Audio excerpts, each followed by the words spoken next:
Good morning, everyone. My name is Malcolm Clemens Young. I'm the Dean of Grace Cathedral here in San Francisco, California. Welcome to the Forum, the spring season. It just seemed like yesterday that it was the fall season, but now we're on into the next season. Most of us know the feeling when we've been hurt or wronged. The urge to strike back can rise up fast and feel completely justified. That impulse doesn't just live inside us. It reverberates through our relationships, our communities, and our public life. In his book, Sweeter Than Revenge, Overcoming Your Payback Mind, acclaimed author and psychotherapist David Richo explores why retaliation has such a powerful hold on us and what becomes possible when we learn to interrupt that cycle. Rather than shaming the instinct for revenge, he helps us to understand it, listen to it, and ultimately transform it. Drawing on psychology, emotional intelligence, Christian and Buddhist wisdom, and decades of therapeutic experience, David sheds light on the emotional triggers that drive reactive behavior. He invites us to notice our own patterns of retaliation and offers practical ways to respond to conflict with greater clarity, compassion, and freedom. This morning, we'll be talking about how vengeful impulses, so familiar to all of us, can become openings for growth, healing, and deeper connection. Dave, thanks so much for joining us today. We're so grateful to have you here. Thank you for inviting me. Yeah, you know what I appreciated the most about Sweeter Than Revenge is there's a way in which you defined a lot of the different words that we use in a kind of casual way, and I really appreciated the way that you defined what it means to seek revenge or retaliation, or what grace means. All of that, it was very, very helpful. One of the things that you do in describing the payback mind is it's as a universal thing that we all have to wrestle with.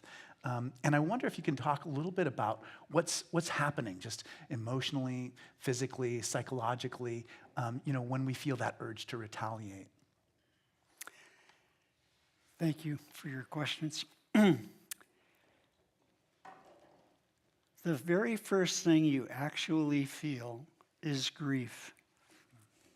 And the purpose of revenge is to make sure that you don't have to let the grief really happen inside you. Grief, of course, is a combination of sadness about how you've been hurt, secondly, anger that you've been hurt, and fear that it could happen again. Very interesting, I found one line in Shakespeare that says it all. It's in Troilus and Cressida, and Troilus, the main character, has been hurt, and this is what he says. The hope for revenge shall hide our inward woe. Woe at that time meant grief, as it sometimes does now. Instead of having to feel the grief that is the appropriate response to any kind of hurt or insult or offense or trespass, as we say in the Lord's Prayer, instead of having to feel that, we could hide it away, we could cover it up. It's still going to be in there, but we don't have to feel it so fully. And the way to do that is to get back at the one who hurt you.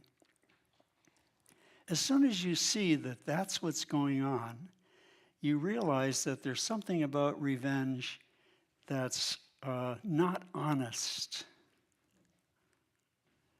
And of course, it's going to be very difficult to let ourselves feel grief every time someone hurts us in any way. But that would be the first step toward releasing ourselves from that impulse toward retribution. Retribution comes from two Latin words.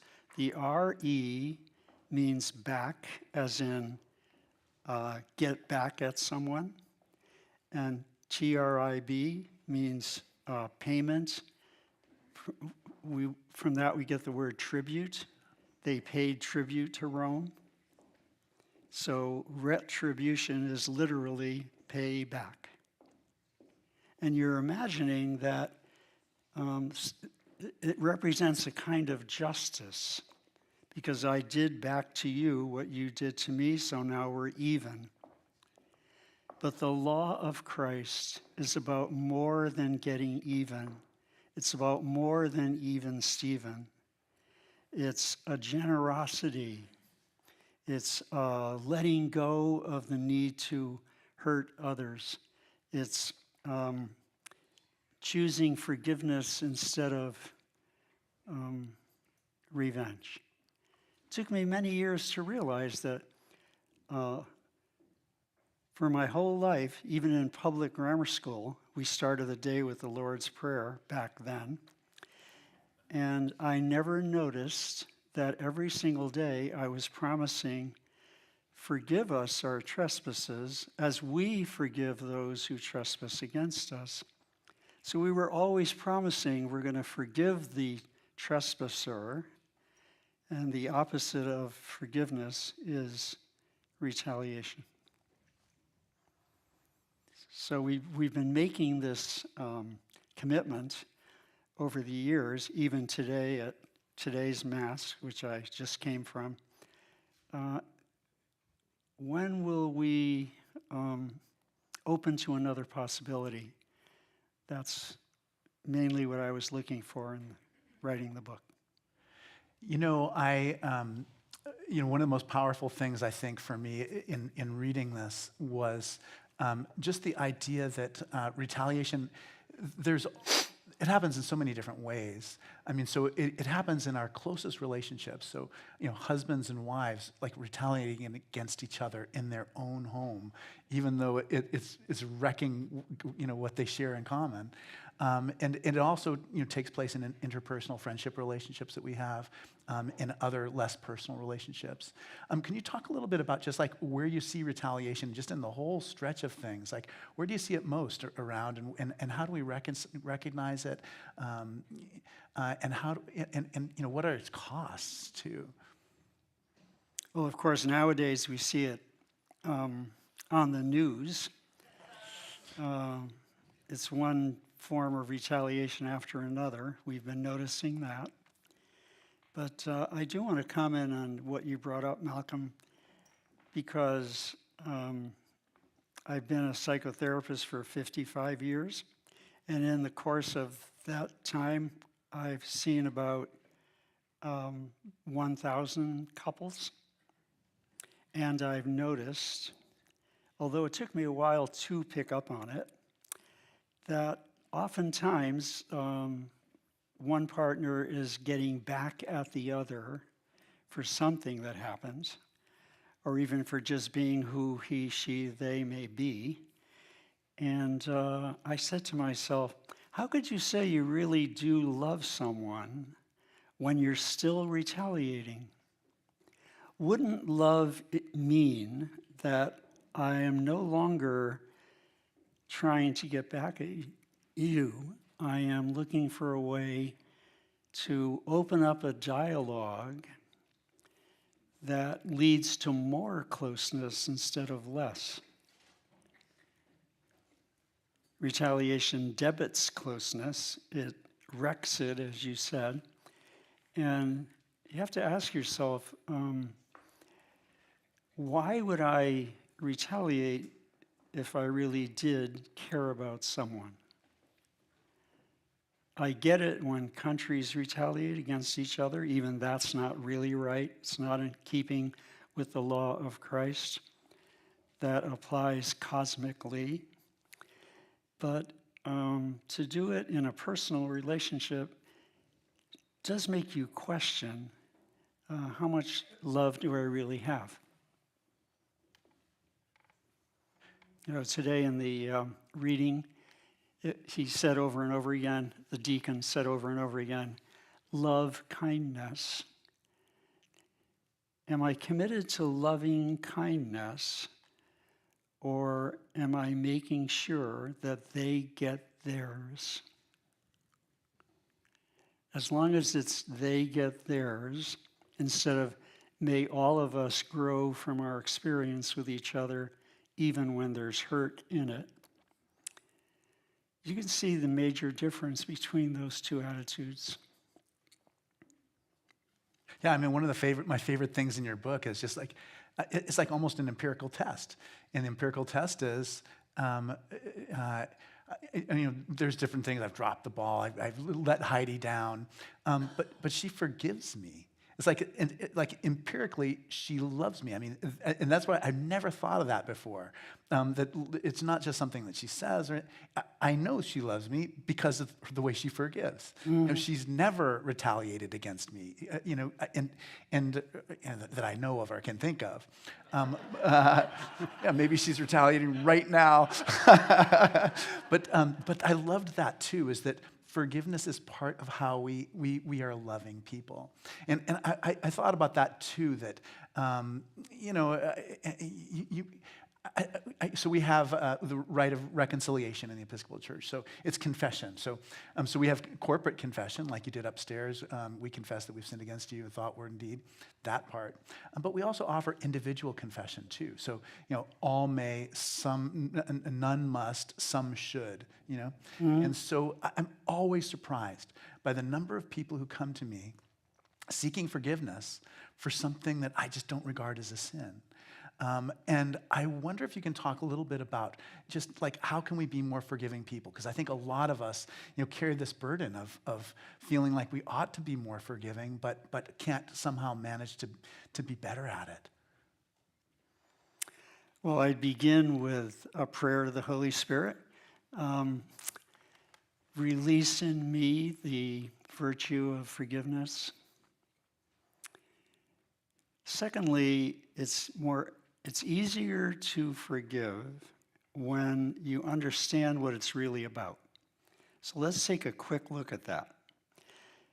Some people imagine that forgive is like excusing. It doesn't matter that you hurt me, let's just disregard it, forget it, rather than, hey, that hurt, I feel I'm going to say ouch. I'd like to open up a dialogue and discuss it. It's okay to do that. That's how you move toward forgiveness. So first of all, it's not excusing, it's not disregarding. I would say, and I try to explain this in the book, it's a kind of letting go. So once I have really expressed that grief about what happened between us, then I start to let go of ill will, resentment, blame, and the need to retaliate. If you think of forgiveness as those four letting goes, you realize that it's wonderfully helpful to your growth, both in spirituality and psychologically. That you become a more open person and you start having a heart that's more like the Sacred Heart of Jesus, who even forgave his enemies on the cross. When he says, Father, forgive them, it's forgive them without their having to go to confession. Yeah. It's forgive them without their having to even know what they're doing. It's an unconditional forgiveness. Would I want that to be my style is the same as, am I willing to put on the mind and heart of Christ? I'm convinced that this whole topic is a moral one. It's a religious issue. It's a spiritual subject. It's not simply psychological. Just in writing the book, I realized that. I thought, I can't write this just as a psychologist. I also have to write this as a spiritually oriented person, to whatever extent I can be that.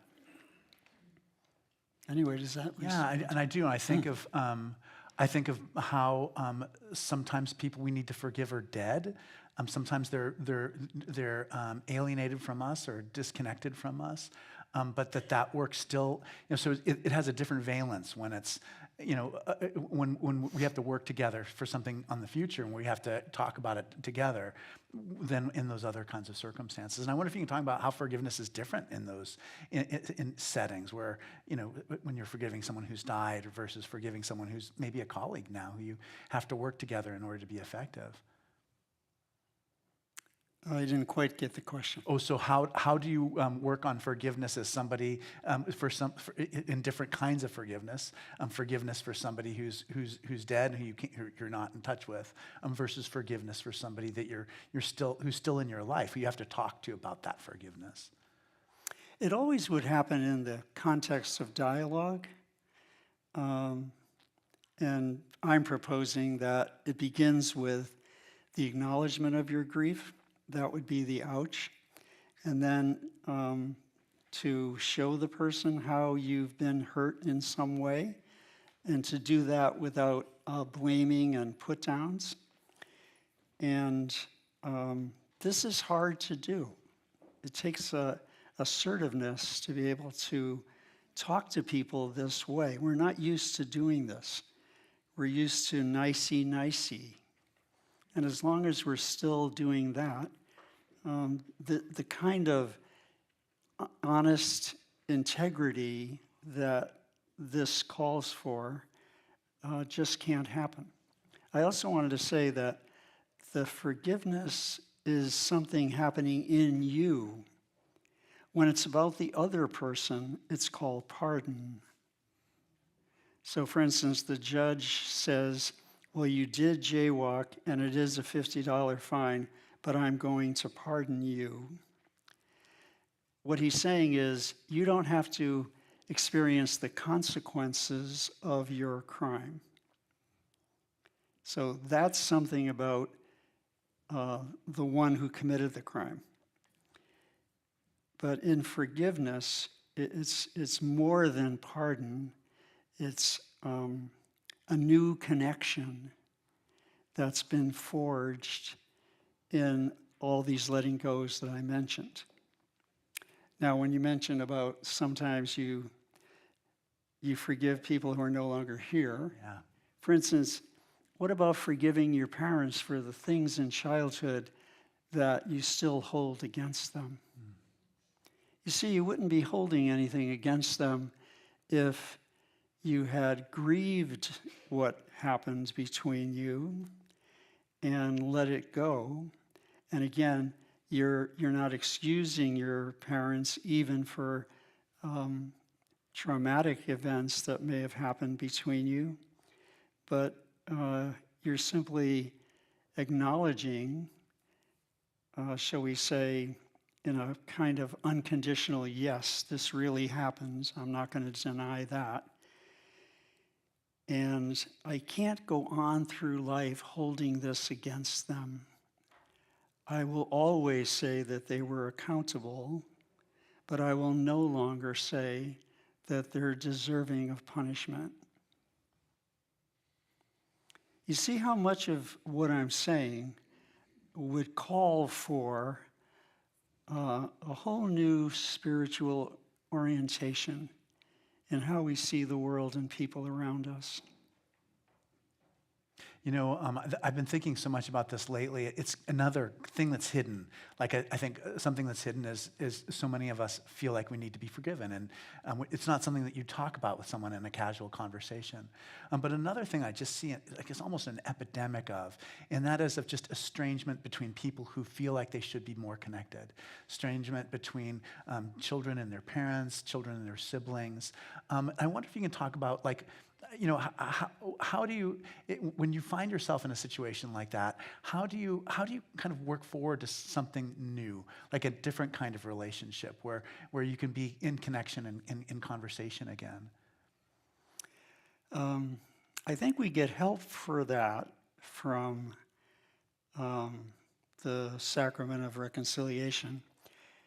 So I'm going to begin with a confession. I know I hurt you in these ways, and I would like you to tell me about the hurt that you feel because of whatever I have done. And I'd like to express sorrow, that's contrition. I'd like to express sorrow for having done that. I'm not excusing myself, but I do want to acknowledge that it was not the right thing to do and ask your forgiveness. See the kind of humility this would take.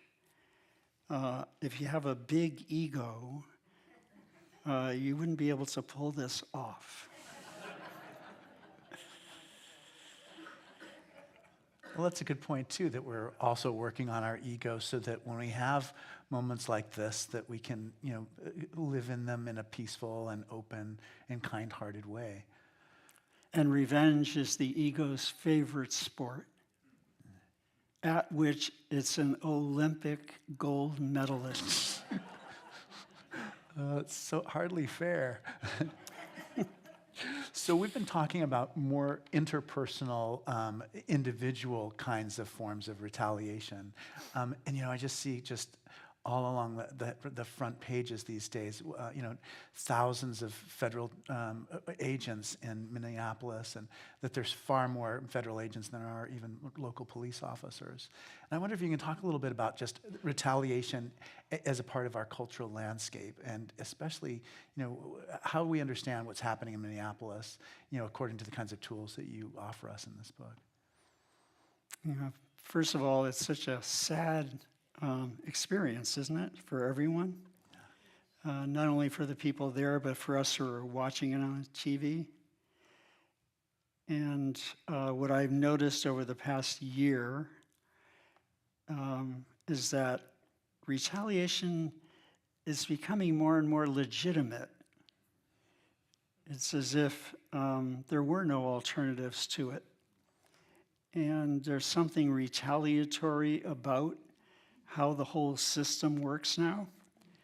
And I really feel for the people in Minneapolis, but I admire how they pull together, how they protest, how they speak up, how they insist that justice be done. And then it's up to us to support them in whatever way we can, even if it's like making a donation to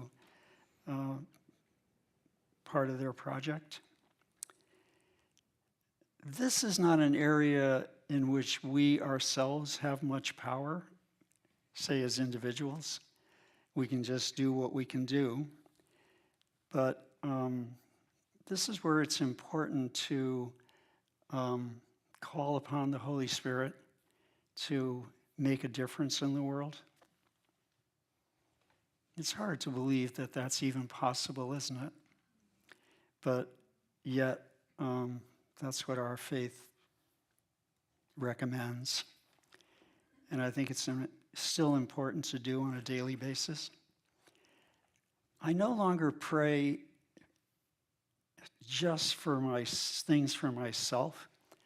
I always say, and may this also be for everyone in the world who has the same kind of issue that I have.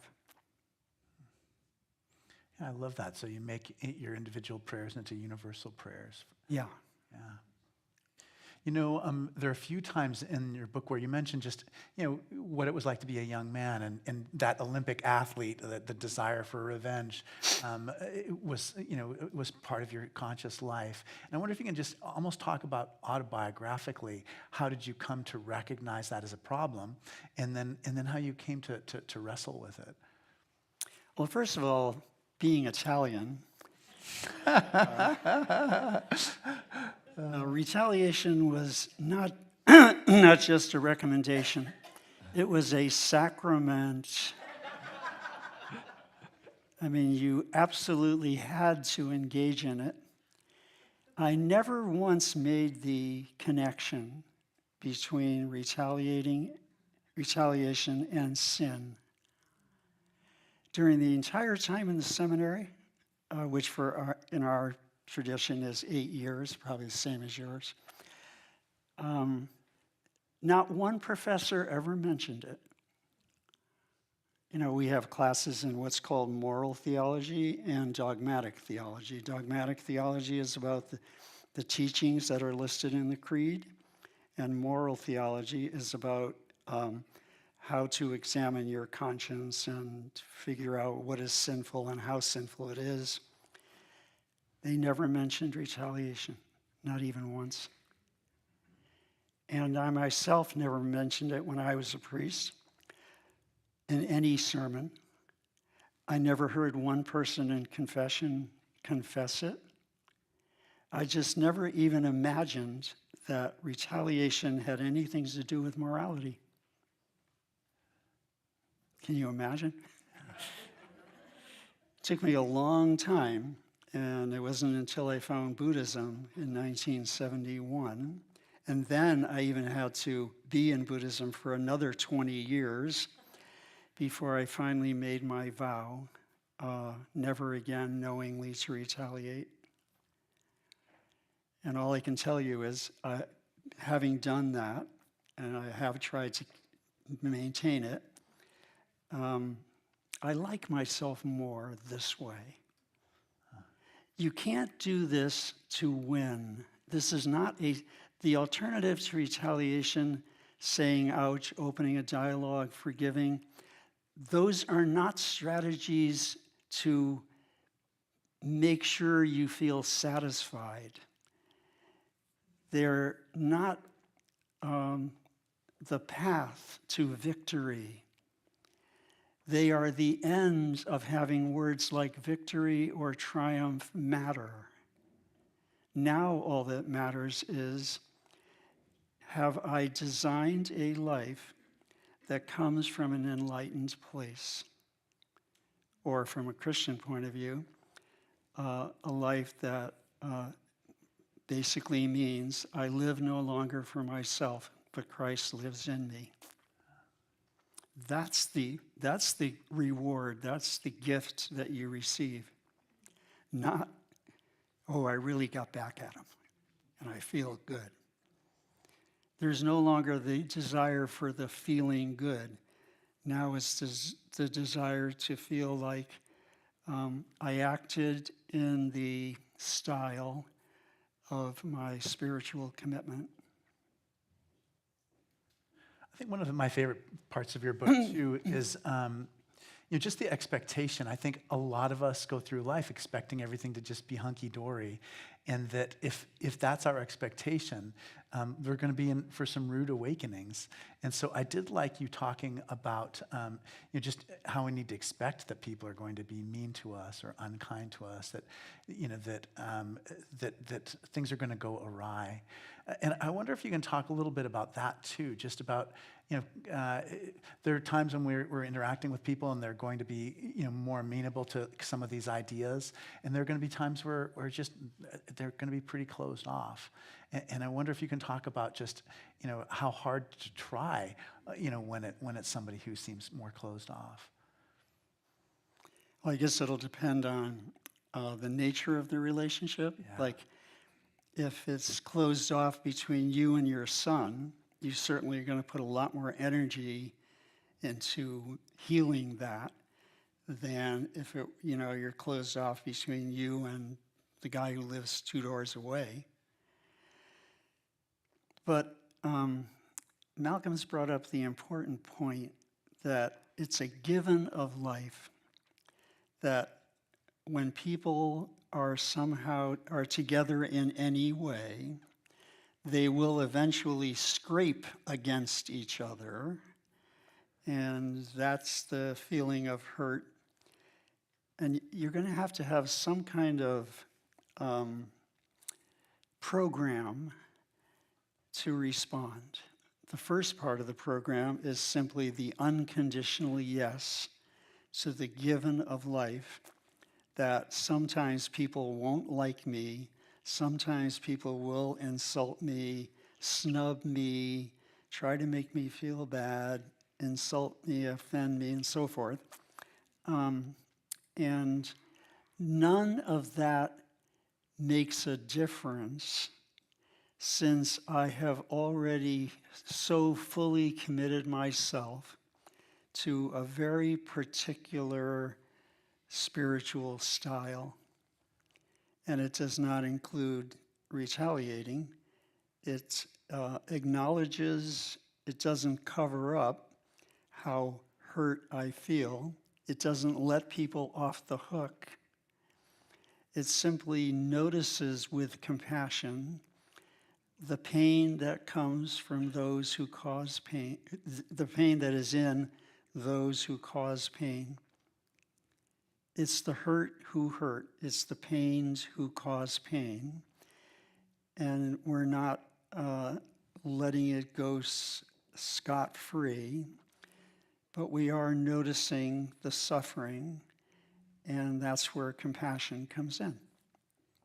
Yeah, I like that. I mean, and I think it's so interesting that so often it's just so transparent what that person's hurt is. Do you know what I mean? It's remarkable as soon as you say that to yourself. You're like, oh, this is the most obvious thing in the world. You know, something really bad must have happened to this person when they were a child or something. You know, that's something I appreciate too. You know, I would love it if you could talk a little bit about just, you know, being a healer yourself. Like, how did you decide to become a psychotherapist? And then maybe talk a little bit about some of the kinds of issues that people bring to you and how you're able to help them.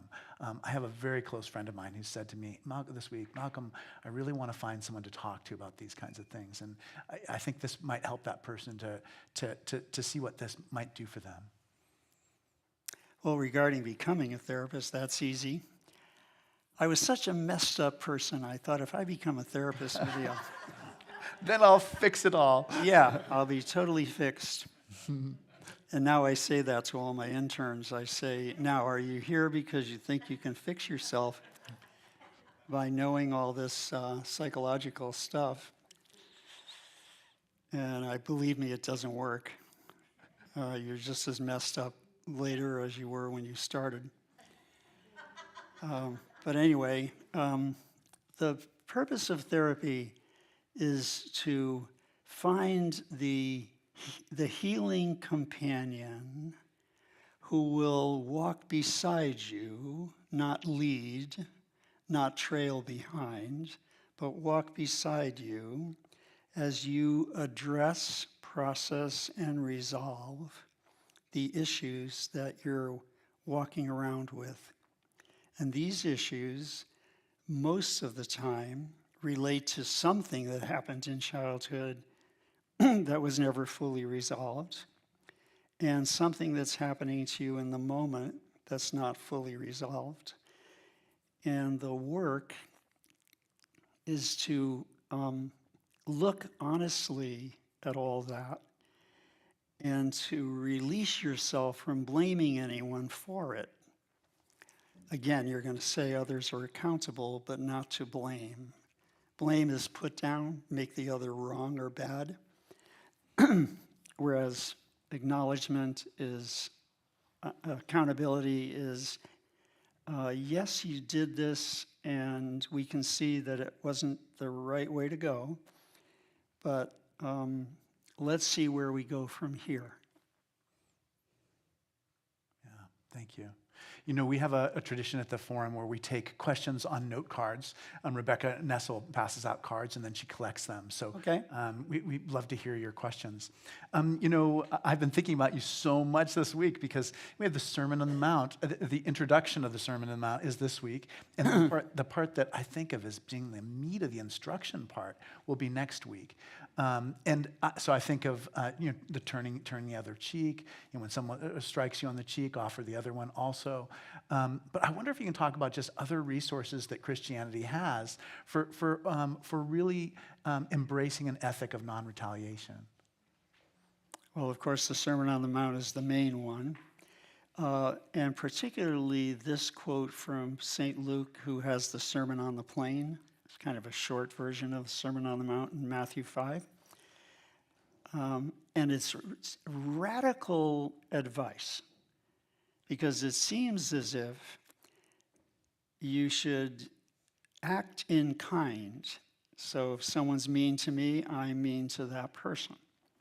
But instead it says, do good to those who Hate you. hate you.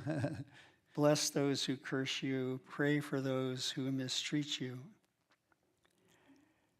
So the first thing to notice is that he's recommending more than just not retaliating. So it could have been stated this way. Don't hate those who hate you. That would have been good enough. But instead, he says, not only don't hate those who hate you, but even look for a way to do good to those who hate you. He could have said, don't curse those who curse you, but instead he says, bless those who curse you. In other words, establish the more than what the ordinary person would ask for. That is what our faith is offering and recommending, and I consider it quite radical. As far as other ways in which you see it, of course, it's in the Lord's Prayer. Yeah. If you were consciously say, as we forgive those who trespass against us, if you were just to take that phrase, put it on the fridge, it would change your whole way of being with other people. You know, I think a lot about your encounter with Buddhism too, and I wonder if you can talk about just resources from Buddhism that have really inspired you as a person who embraces nonviolence. Buddhism has a special practice called loving kindness, and I wrote up this loving kindness in an affirmation, and I gave cards to Rebecca, so she's going to give them out. Could you give them out to the audience? Maybe somebody could help you. Yeah. Are sure you already have them? Oh, good. Okay. We're really on top of it here. Great. Rebecca's like top notch. Okay. So that's the summary of the Buddhist practice of loving kindness. It's that you're going to want what is good for yourself, for those you love, for those whom you don't like, and for everyone. That's called loving kindness practice. I found that very helpful. And then, of course, to have the same kind of compassion that Buddha or Christ has for us. What kind of compassion is that? It's the one that has absolutely no judgment in it and no top down. So I'm not looking down at you and having pity on you. Come in Latin is from the, C-O-M is from the Latin C-U-M, which means with. And then the second part means suffer, as in the Passion of Christ. So it's to suffer with, not to stand over and be above the other. Well, let me look at some of the questions we have here. Okay. One of the questions is, what might Cosmic Mary teach us about moving from revenge to reconciliation? So yeah, I think you'll have to talk a little bit about who Cosmic Mary is first. You're referring to one of my books is called When Mary Becomes Cosmic. And I'm thinking of Mary in three ways. There's the Mary, the actual person who lived in Nazareth. Then there's the Mary that was presented to us by the church, Ever Virgin Mary. And then there's the Divine Mother archetype, the motherliness of the universe, the way the universe nurtures us, cares for us, and even is our origin and our destiny. That's the cosmic divine feminine, which you could also call Mary.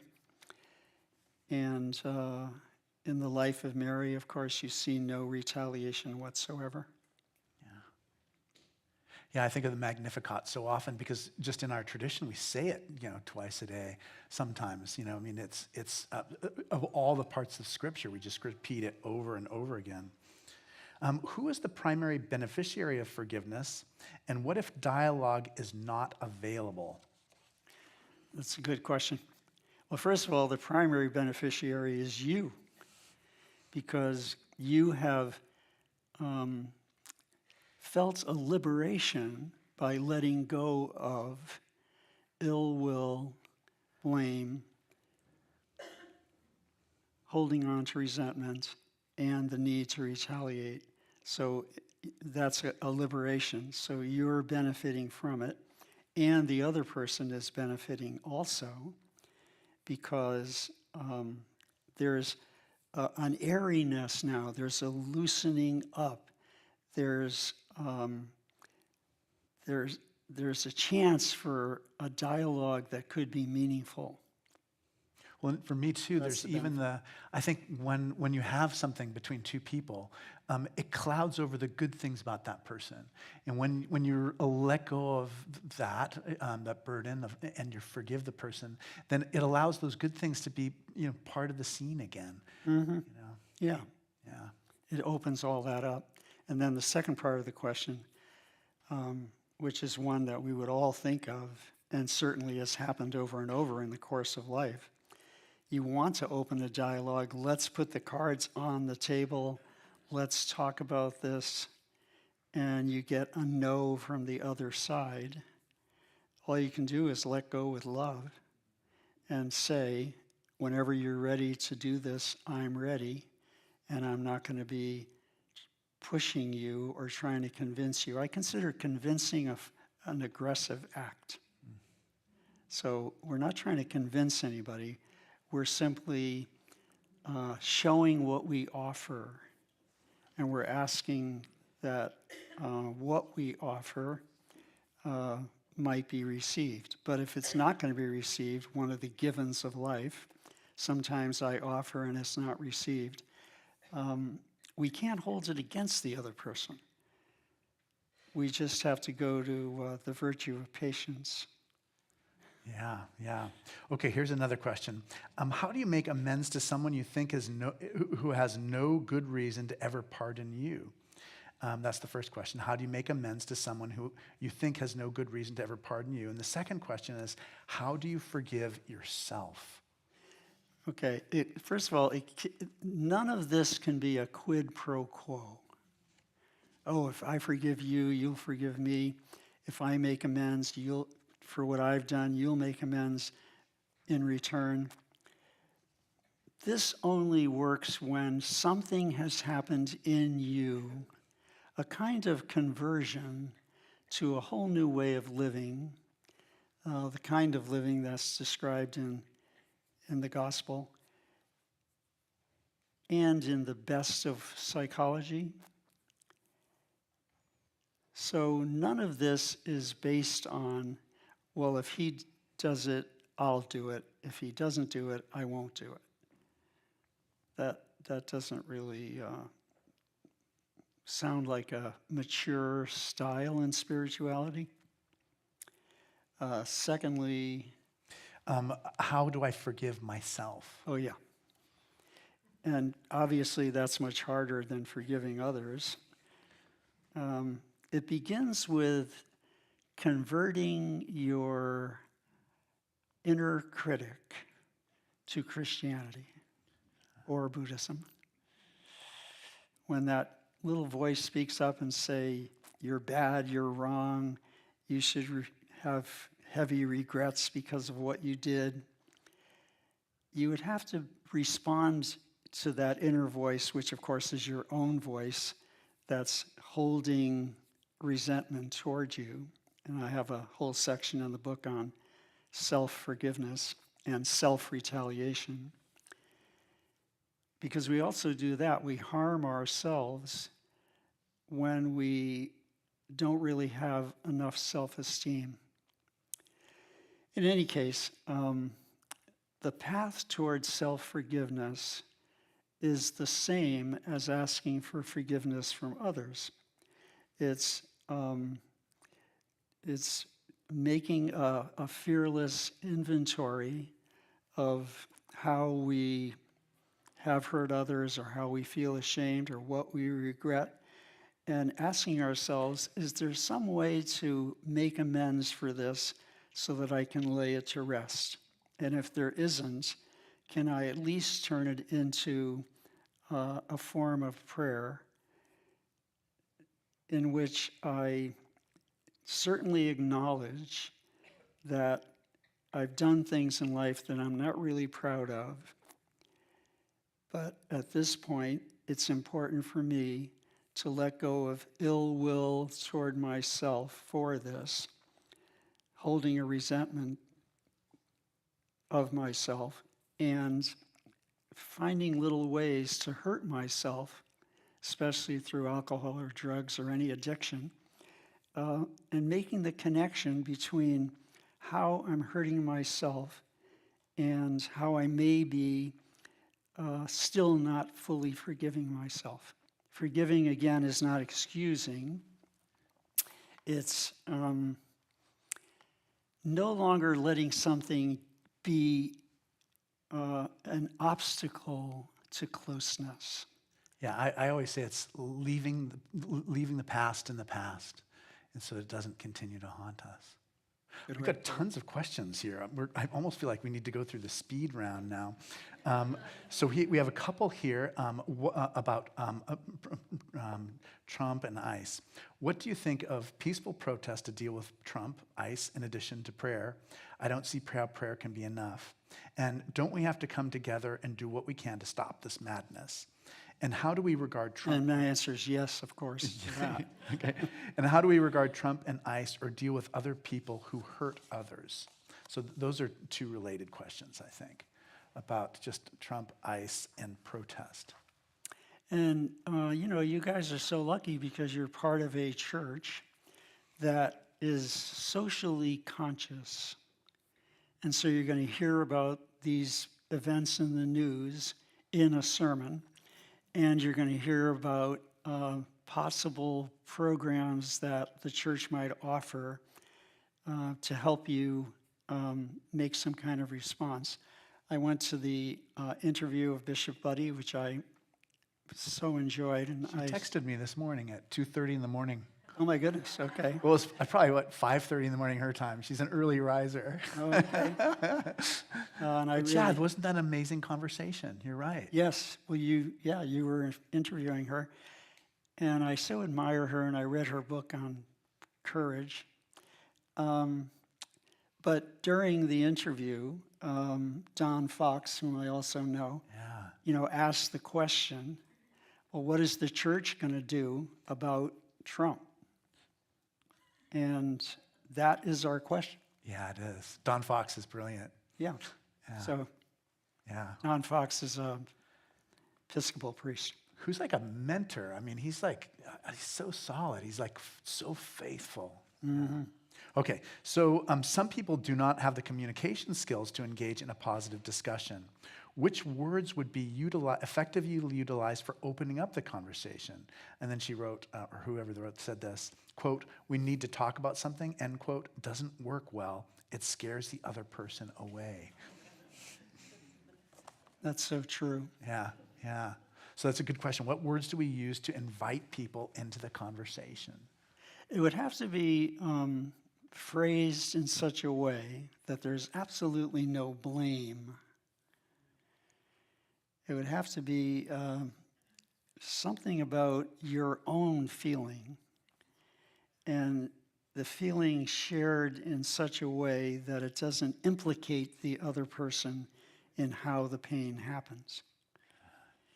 I love you and I want to be close, and sometimes, I get some feelings, and it's hard to talk about them, but I would like to share something that I've been bothered by. I mean, some way of establishing an opening that doesn't put the other person on the spot. And I realize it's hard to do. Yeah, Bishop Swing, the old bishop, used to talk about just getting tangled up. We just got tangled up in something, but it's like a neutral metaphor that doesn't say one person caused it. Yeah, it is. That's a great question and a good response too. Bishop Swing said something to me once that I've always remembered. He said, every time our church becomes a little more liberal, like now we're going to have women clergy, now we're going to have women bishops, or now we're going to accept gay people. He said, every time that happens, we lose people. And that has to be okay. Yeah. We pray to bring them back. We look for ways to reunite them, but we also have to let them go with love. So that's also going to be part of how you look at the interactions. Yeah, it's so true. It's so true. And just not to antagonize people in an unnecessary way or demean or belittle them or make them wrong. But yeah, it's hard to find that balance personally and as an institution. Would giving your book to an estranged ex-daughter-in-law, even with a preliminary acknowledgement of the issues, would that be misinterpreted? I love that. This is a great question.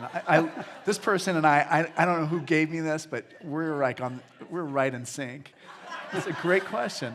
So, is this the kind of book that we can give to someone without that person, Well, you can say no. Yeah, you'd have to say right at the beginning, now don't take this personally. Yeah. I had that problem with the very first book I ever wrote, because the very first book is called How to Be an Adult. Yeah. Yeah, right. Sounds like an insult if you give it to someone. I think we all get it, but the first book I wrote, my dissertation, there was a misprint on the first page, and my father, oh look, there's a typo, and Heidi, my wife, was so mad at him that when he picked up my dissertation, he pointed out the typo in this first sentence. Okay, what if someone has done something so egregious to you, and you want to teach them a lesson so they stop hurting others, calling them out on their bad behavior, because they might not know how it affects others. So what do you do about that? Like helping so that person isn't causing more harm to others? It has to come across as a form of helping the other person, helping you live in such a way that others will want to be with you rather than be afraid of you or turning away from you. You have to have some way of putting it out there. Even that phrase, call someone out, has a kind of aggression to it, as opposed to let me just tap you on the shoulder and, let's talk about something that may help you, especially in your relationship with other people. All this is so hard to do. I do get it. And I don't really have knock 'em dead answers. Because I myself find it difficult to do. But by the same token, back to the last person's question about their ex-daughter-in-law, there is a way in which the foundation of this is nonviolence. And I don't mean that as a word. I mean as like a tradition of thought and of being human. And it is kind of like the beginning course in nonviolence. Oh, yes. All right, moving quite along. How does emotion fit into your beliefs about forgiveness? Your ideas make sense normatively, but seem to require dispassion. Well, that's an interesting question. Emotions and retaliations and forgiveness and nonviolence. Well, it would take great emotion to let yourself feel grief. It would take such vulnerability to show the other person your tearful face based on what that other person had done. It's feeling all the way through. It's the feeling of sadness, the feeling of anger, the feeling of fear, and the feeling of compassion. So Yeah, and feelings tell us something about our relationships and our interactions with people. So they're kind of the data that we kind of decide how we're going to respond to the world through. Yeah. Yeah, it does sound like it's normative, it's intellectual when we're sitting up here using words. I do get that. But it will be up to each of us to show some of the feelings. I'm suddenly remembering a phrase from the book of Zechariah. Look at how I was wounded in the house of those who loved me. Can you imagine saying that? Yeah, you guys love me, but look at what you're doing to me. Wouldn't that be hard to say? Okay, moving quite along. So what guidance may you give about walking beside others who are resigned from a hurt? How may one support their engagement and empowerment to hope and hopeful action? So walking with people who've been hurt, what does this teach us that can help us with that? You mean joining, like, for instance, joining in a protest regarding... Or maybe your close friend has just gotten divorced, and how do you walk with them and help them to recover? Oh, I get it. Yeah. Okay. I guess that's what my reading of the question. Yeah. I think the most important thing is always ask the person in pain, what are you needing now? Don't just come in with, oh, you're going to feel better if I say this, or I know this will be of help. You always want to begin with, tell me how I can be present in a way that helps you, even if it means just sitting here in silence. Well, thank you. And how can you speak? It's sort of like the, excuse me one sec. I'm just suddenly picturing the Pietà, the statue by Michelangelo, the Virgin Mary holding the body of Christ. It has such silence in it, like to hold the grief in silence with no blame. Yeah, thank you. Can you speak more about how to hold people accountable without blaming them?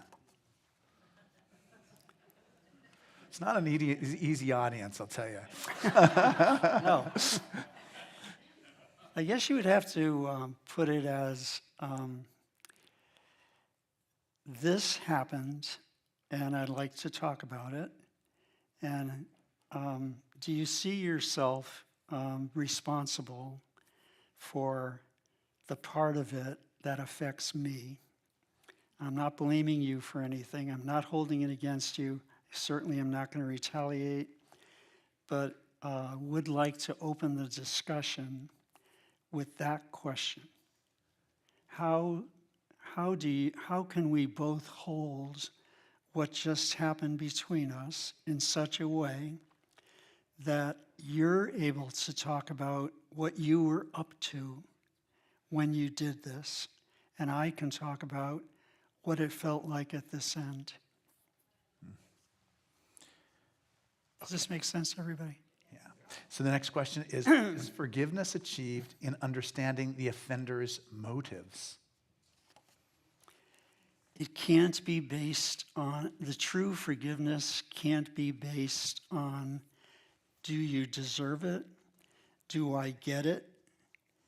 It's entirely a grace. This has been a long time coming in my own sense of what forgiveness is about. I see it now as a true gift that the Holy Spirit brings us this opportunity and gives us the power to feel it and express it. Once you get it, that the phrase, he deserves to be forgiven, or she does not deserve to be forgiven. Once you get it, that phrases like that no longer fit when you have been truly and fully converted to this whole new way of being, in which forgiveness is not based on anything that the other person has said. For instance, you're not even waiting for an apology. You're not even waiting to see if the other person is truly penitent. You're not waiting to see if the other person is going to make restitution or make amends.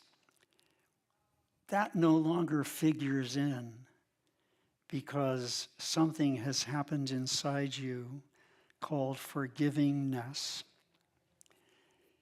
which simply changes the entire sense of offense punishment. You're no longer in that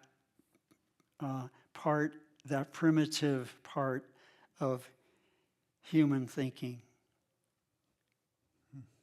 Something has so altered in your consciousness, and you've moved into a way of being with others that has an unconditional love in it. So forgiveness is in that category.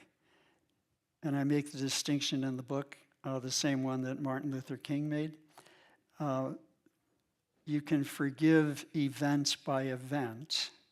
That's called forgiveness. Or you can just have the attitude of forgivingness, which is the virtue. And you're just doing it all over the place. Yeah, that was one of my favorite parts, that pointing out how just Martin Luther King was committed to living in a forgiving way, not just about particular things in the past, but how things are going to affect him in the future too.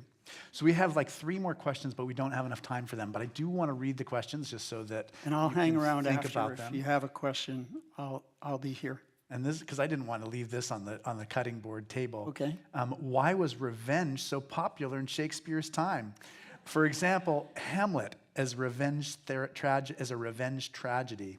And the short answer probably is because that's what human nature is. But justice. What about justice in the Bible? How does it differ from retaliation? Galatians, God is not mocked. We reap what we sow. And then this final one, as we learned this morning upstairs, to do justice, love kindness, and walk humbly with God. That should be good enough, is it? If we can't go to the level of the Sermon on the Plain, the level of love those who hate us, etc. But all great questions from a great audience, and what a wonderful morning this was. I'm so grateful for this time together. And just between the two of us and our friends, I'm going to change my sermon a little bit because I noticed there's something in there that. But that's part of the reason we have to finish, is because I've got to get up there and get to the next service. Please join me when my guest next week will be the Reverend Dr. Maggie Dawn, who between us was a rock star before she was ordained as an Episcopal, a Church of England priest. So very interesting character. We'll be talking about her 2 guides to the church year, beginnings and endings, and what happens in between. Daily Bible readings from Advent to Epiphany, and giving it up, daily Bible readings from Ash Wednesday to Easter. I encourage you to buy Dave's book. Some copies of it are in the back. And then immediately after that, we're having the choral Eucharist. It's going to be beautiful. Men and boys choir, a sermon about the Sermon on the Mount. All right. Again, thanks so much, Dave. It's so good to see you here at the cathedral.